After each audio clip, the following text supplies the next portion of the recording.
Most people do not know what it means to be clothed with power. I mean, when she rose up, just that she was sitting outside her house in the desert. Somebody's life is being changed right now.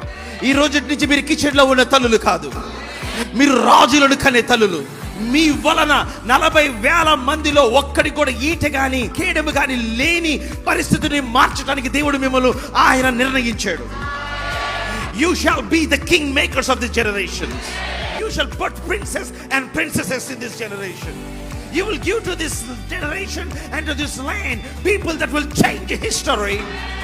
ఈ తరము వారికి ఈ దినములలో దేవుడు మిమ్ములను ఆయన ఎందుకు ఏర్పరచుకున్నాడంటే, God has chosen you to give princes, to give prince, to give men and women of God.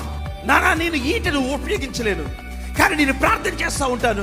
నీ ఈట ఒక్క చేతితో ఒక్క వేటతో 1000 మందిని